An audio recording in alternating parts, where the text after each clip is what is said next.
Well, good morning. Good morning. Thank you all for joining us. I'm Dr. Margot Jacques. I'm the owner and director of the Juniper Center, and welcome to our monthly Facebook Live Thrive video. So, good morning. So, today we have Stephanie Brill. I'm really happy to have you here with us. This is very exciting.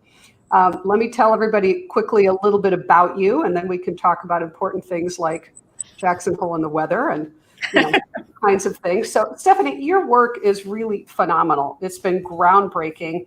Many of our staff members have this book, Transgender Teen. You are an author and really an expert on this topic. You have an organization called Gender Spectrum. I think you're still the head of that board. You wrote a book, The Transgender Child, and your work has been featured on 2020 and All Things Considered. It's really groundbreaking work to support kids and families on the gender spectrum, people who are just trying to find how do we help support our kids and our teens and our families who are trying to address these issues. So thank you so much for joining us today. You're so welcome. I'm really happy to be here. I would just add to that we not only support kids and families who are gender diverse or exploring their genders, but really we try to help all kids and all families understand what gender inclusion and gender diversity is, because that helps everyone. That helps everyone. Exactly. That helps everyone. So, Stephanie, can you just tell everybody a little bit about Gender Spectrum? Because it's such a great organization. And then let's talk about gender and what you think would be helpful for people to know. Absolutely. Gender Spectrum is an organization that helps families, mental health providers, medical health care providers, social workers, school counselors, teachers, schools, etc., to understand what gender inclusion really looks like. And in doing so, we have to really start with what is gender and how does that show up? How does that show up for kids in their toddlerhood, in early childhood, all the way through adolescence? And in doing so, we help people to understand how to best support gender diverse kids and teens. And when you're supporting gender diverse kids and teens, you have to support all kids and teens in order to create an inclusive environment. Right, which is really what it's about. It's about creating an inclusive environment, which, my gosh, that's so incredibly important. So, really, because everyone wants to be seen for who they are. It doesn't matter who we are. On a baseline level, we all want to be seen and acknowledged and know that it's okay to be exactly who we are. And so that's sort of our approach at Gender Spectrum is let's just let everyone be who they are. And let's help adults especially understand what that means to support gender diverse humans. Exactly. Yeah. We have a wonderful team. And if anybody's out there today, by the way, please let us know you're here. I know many people were hoping to watch today. Please feel free just to say hi in the comments. I'd love to know that you're here. You can also ask a question in the comments and we'll make sure that we address it if we have time. So we have this great team in our practice. They call themselves the queer team. And they work with LGBTQ youth and also people who are allies, people who just want to support the community, or like you're saying, people just want to be seen. People want to have a safe place to be. They just want to be accepted.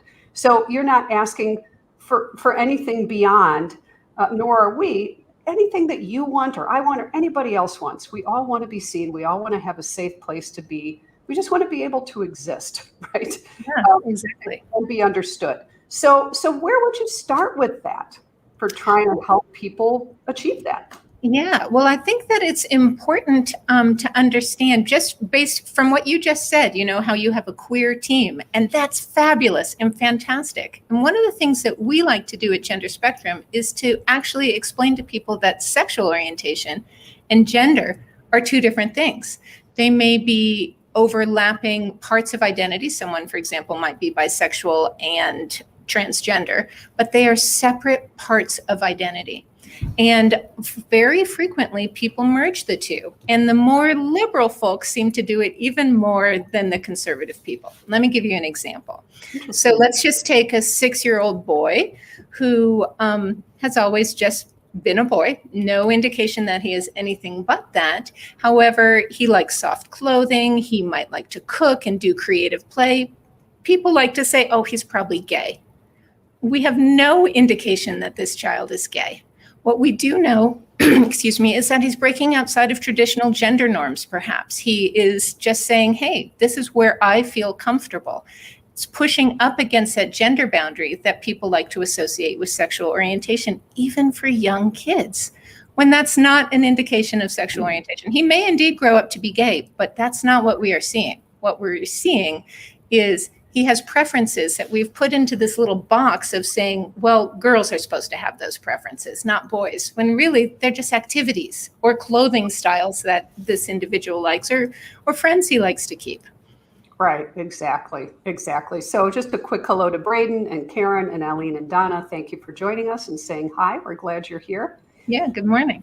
So Stephanie, I've had this conversation many times with parents.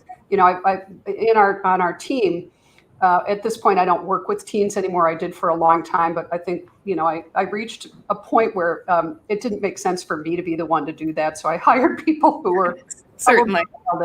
And so I started working more with the parents, and I work with different kinds of parents, but parents of kids in particular and teenagers who were, gender curious, non-binary, the language starts to get complicated.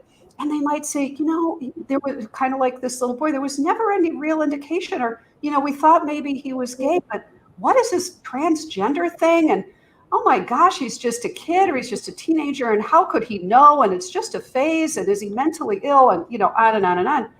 And what I love in part in your book, and I'm assuming this is true in the book for kiddos too, is that you're talking about how, look, your job as a parent, our job as therapists, as an organization is, of course you're going to question, where did this come from? Yes, that's natural and normal.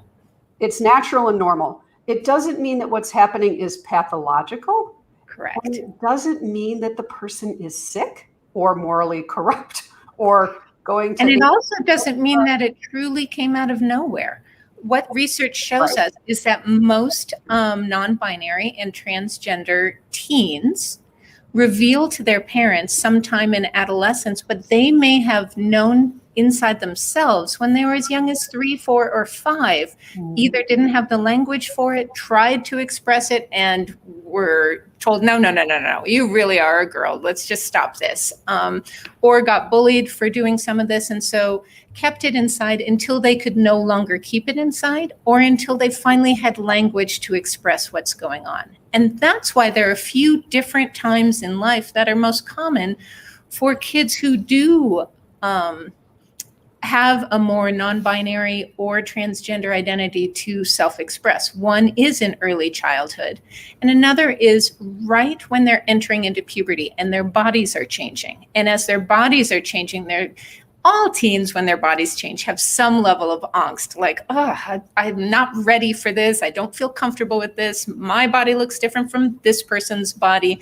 That's normal. But for a transgender or non-binary person who does not identify with the pubertal changes in their body, that's a time when it can really rise to the surface. And for some of those kiddos, they are wondering, is this a sexual orientation or is this a gender thing? I don't know. Help me. I really don't know. Wow. That doesn't mean it came out of nowhere. It meant that their body sprung some hormones on them that felt wrong. And yes, just because a teen or a preteen or a child says one day, I am trans, does not mean that they are going to stay with that identity, but it also doesn't mean that they're mentally ill or that they are incorrect about their experience. And so as a parent, it's important, I think, to just stand back and listen to what your child is saying, validate what you hear. Oh, I hear you are struggling, if they're expressing, struggle with this, or if they're asserting themselves, wow, I hear that you are telling me that you don't feel like you're a girl or a boy. Tell me more about that. I'd like to understand what you're experiencing. That's not making a commitment to do anything. It's just saying, tell me more. I love you. I want to understand you. Share with me what your experience is. And if you are struggling, we're going to help you. Do not worry. I am here for you. I have your back.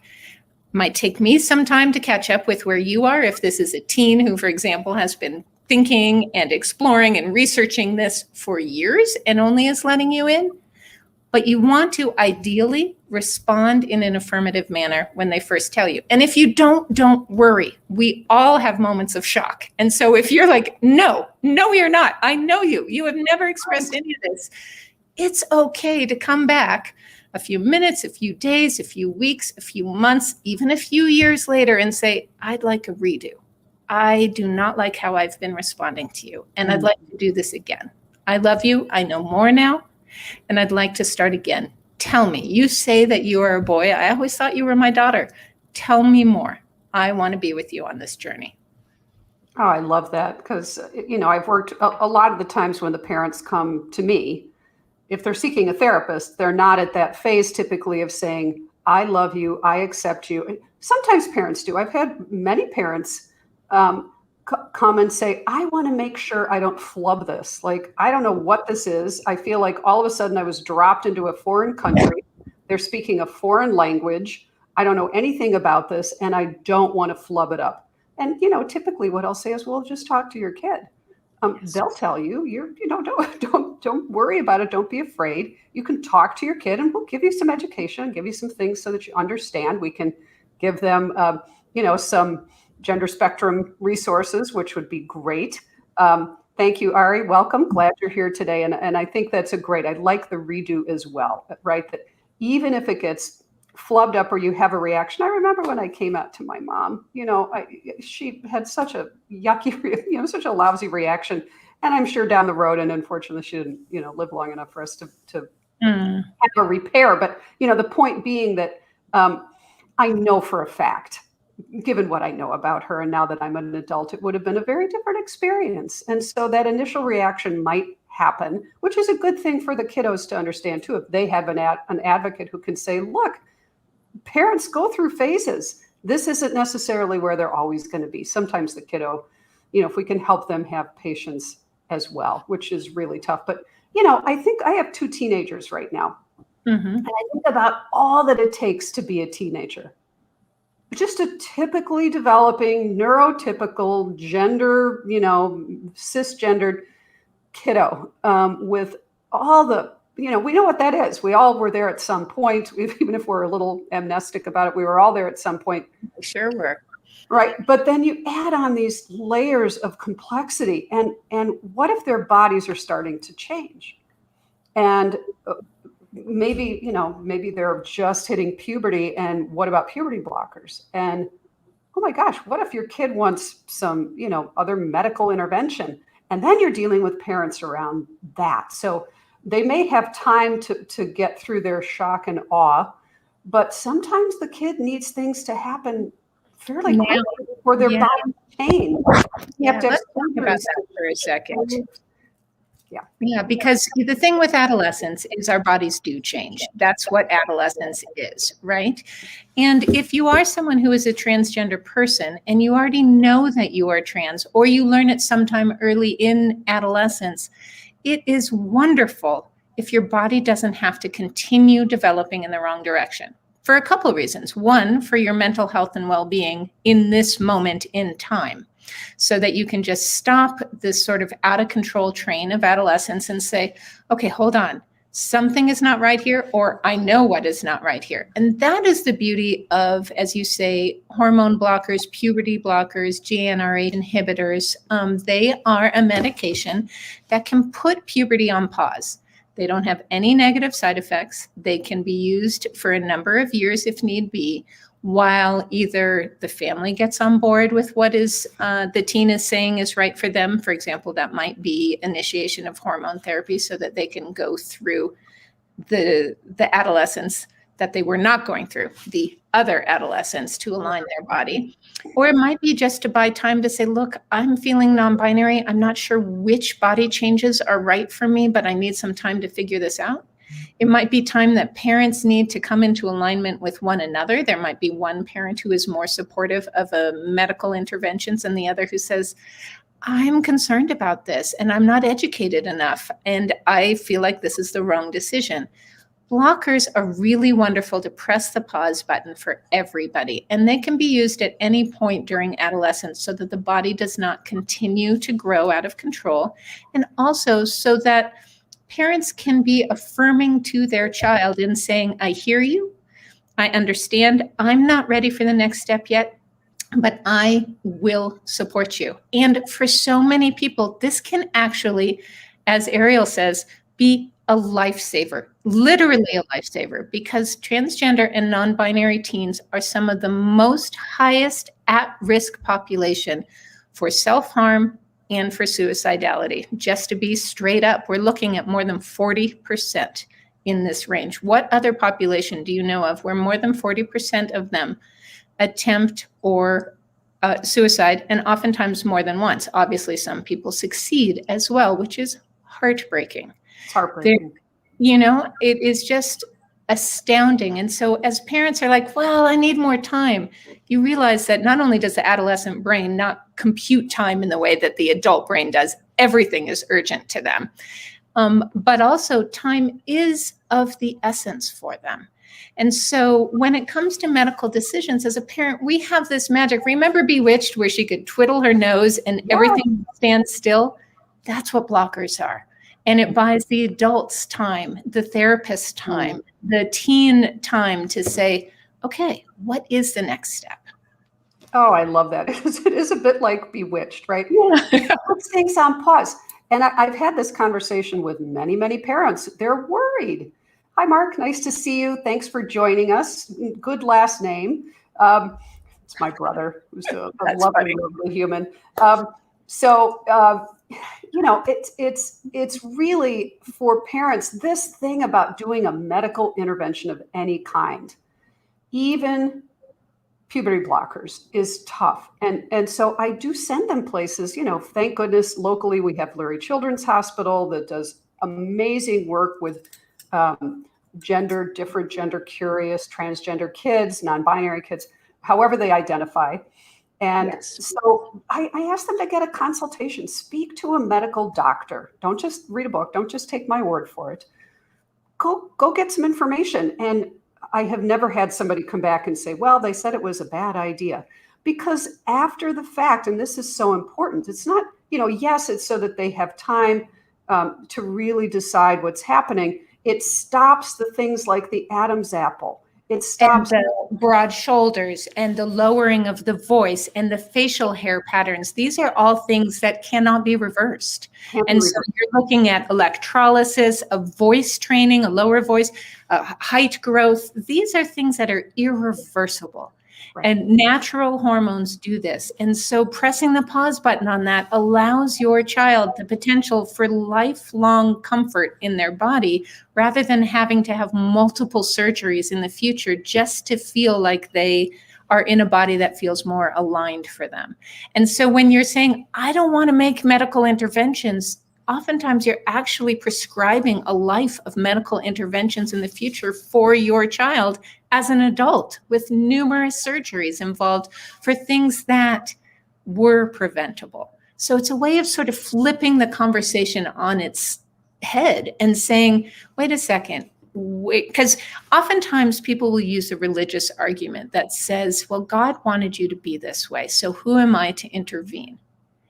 And oftentimes a transgender person will say, well, who are you to be God and intervene with my body? Mm-hmm. If this is what I want, didn't God make me in a perfect manner?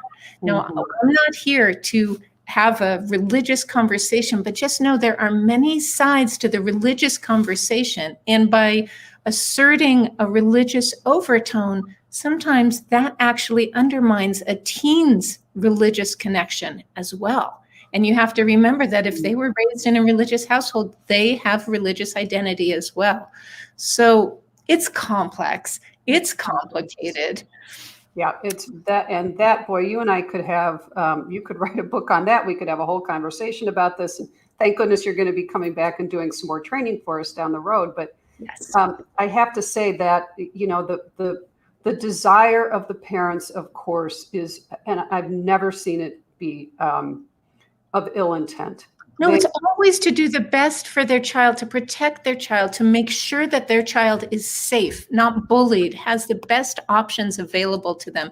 Intentions are always good. Always good. Yeah. Always good. And that's why it's important to really meet parents where they are, but also to educate them about your fears and your concerns. Your kiddos are aware of those. And in fact, they have the same fears and concerns. Right. However, they also deserve to be themselves. And if they are at the point of saying, look, I am struggling so hard. This is why we are talking about this. I know the risks, but I also know I need to be me. If you can become their ally, if you are a safe place, their home is a safe place, then they always have refuge. But if they are at risk at school, in their social world, in their jobs, and at home, then yes, of course, life is going to be very difficult for them. But studies show over and over and over again that affirming parents, creating a safe place at home, can do more for long-term wellness and well-being than any other factor. Now, so that is really key, parent support. And so that means no matter where you are as a parent in terms of that level of support, taking just one more step will be that much more affirming for your child.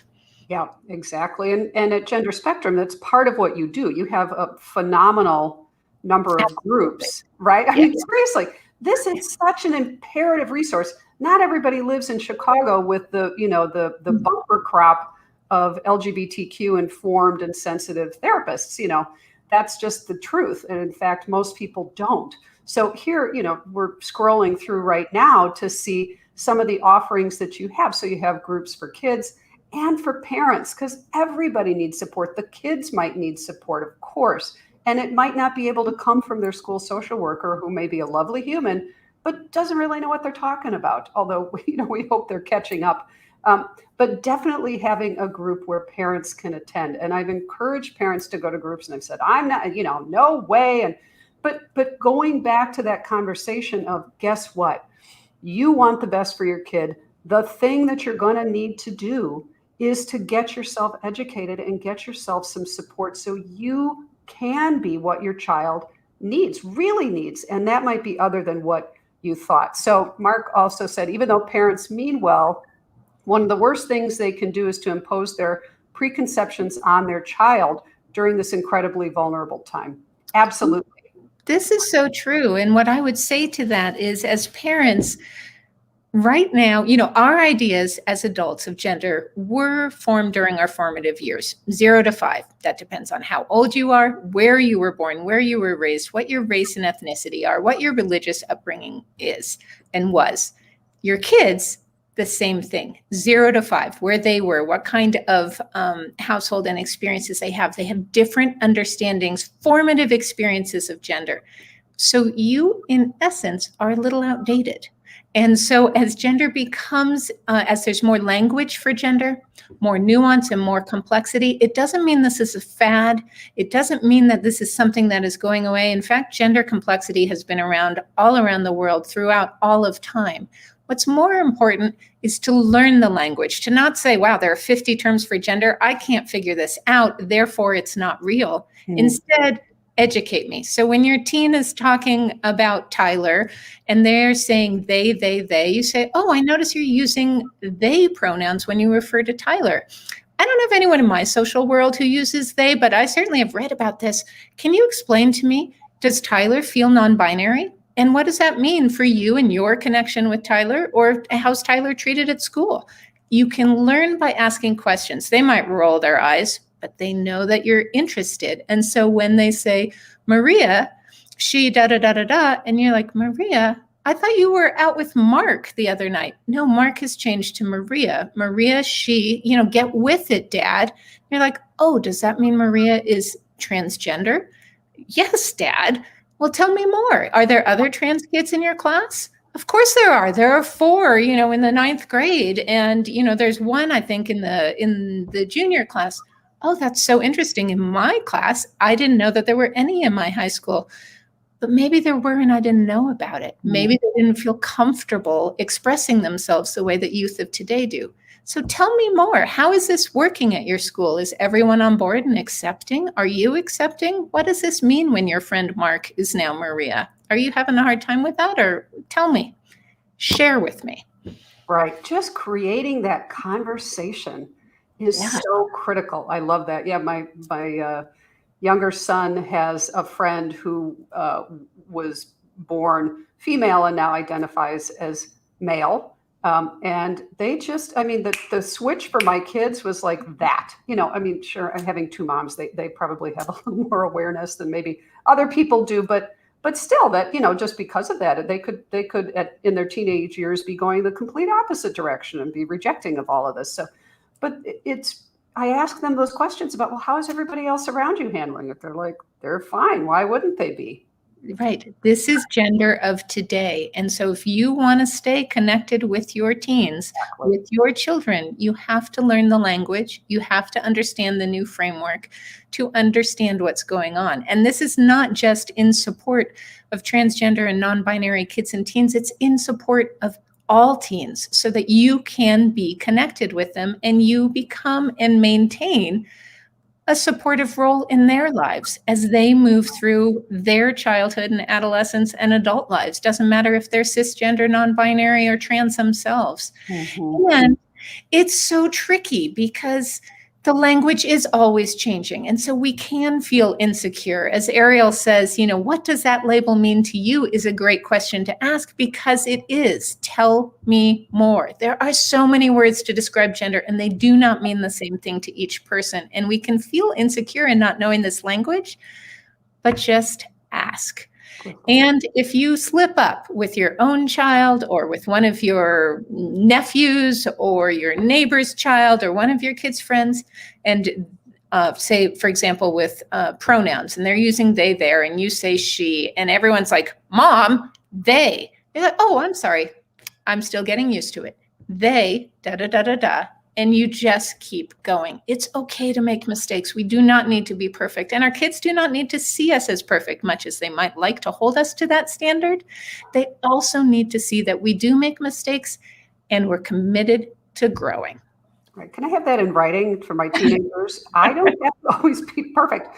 So we just have a couple of minutes left, Stephanie. I feel like we could just keep, we're just not even barely scratching. No, scratching. It's such a complex, important issue. Maybe we can do another episode at some point. If you be fabulous. Back, that'd be great. But also for therapists who are watching today, I think I like to think that this is a group that has some awareness or is interested in knowing more. Where would you direct those folks? I mean, of course, Gender Spectrum is great. Gender Spectrum actually has a yearly conference for professionals. And as of 2020, we went online with this, thanks to the pandemic, but we will continue to keep an online version of our professional symposium each year. And it is an incredible resource. And many, hopefully it's on there. I'm not sure where to link you to, but it is on there, the professional symposium. And that is a great start. And it connects you with professionals who are focusing in this area, because you like to say, I think it's great to assume that therapists know about this, but really, how would they know if they haven't explored it? And they'd like to, so many therapists feel like, yes, I'd like to have this as part of my specialties and part of my familiarity, but will I do a disservice if I don't know about this? Maybe I should refer on. And in an area like yours, referring on might make sense to someone who does have a specialty. But in an area like mine, which I am in rural Wyoming, actually it would be better for therapists to become their own specialist rather than refer out to the next gender center, which is 5 hours away. Right, exactly. So, that's imperative. And your books, which I set it down somewhere, here we go. Your books are great. It's a great place for people to start. This is The Transgender Teen, written by you and Lisa, is it Kenny? Lisa Kenny. So, reading on the topic, you have another book that you wrote with a different co-author for kids, younger kids, looking at the gender spectrum, calling the Juniper Center, asking for some guidance or consultation. We have some folks who will be happy to do consultation for you. It's such an important topic. Stephanie Brill of Gender Spectrum. Thank you so much for joining us today. Thank you, all of you who joined us live. For anyone who's looking at this after the fact, if you have any questions, comments, thoughts, please let us know. I'm Dr. Margot Jacot from the Juniper Center. We're always happy to answer questions as well. Everyone have a wonderful weekend, whether you're here in Chicago, in California, in Wyoming, wherever you're saying hi from. Have a wonderful weekend. Be well. Thank you, everybody. Bye.